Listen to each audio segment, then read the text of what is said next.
So you did read that title right.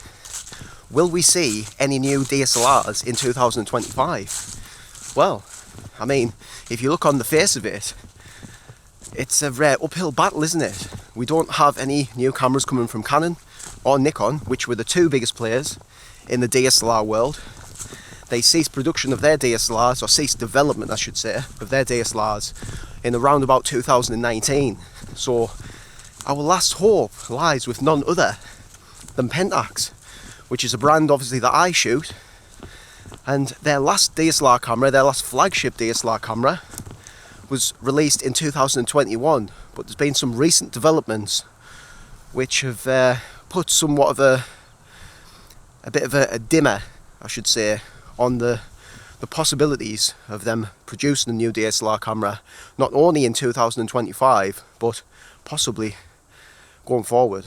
So currently, as of early February 2025, Pentax have come out and said that they are ceasing production of the K3 Mark III in Japan. Now, they haven't said that this will translate over into the American markets, or the European markets, or the Australian markets. At the time of recording this, it looks just to be in Japan. So on the back of that, I asked the question on my YouTube community tab, what camera do you think the Pentax should make next? And I mean, there's for one, we got a lot of responses, but two, they're all over the place. We've got so many different opinions, which is good, on what Pentax should bring out next, what camera body they should bring out next. You know, this is ranging from obviously the K1 Mark III, which a lot of people want to see, to a KP Mark II, which I personally didn't actually think of, to mirrorless cameras, and then leading on to obviously a new film camera coming on the back of the Pentax 17. I actually think that the Pentax 17 is a really good example of why we may see a new DSLR camera in 2025. Now, before you comment, I am not crazy. I do know that the Pentax 17 is a film camera. I own one. What I'm going to say here is a theory of sorts that I've got. It may not be a theory because it's simple supply and demand.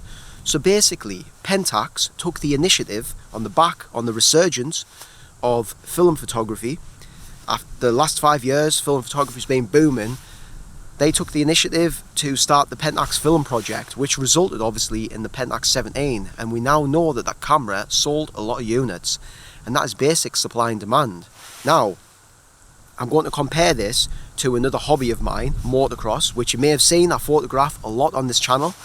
In the motocross world, a manufacturer, a brand, Kawasaki, have recently came out and said that they will be starting new research and development into a new two-stroke motocross bike. And this is after 20 years of not making one.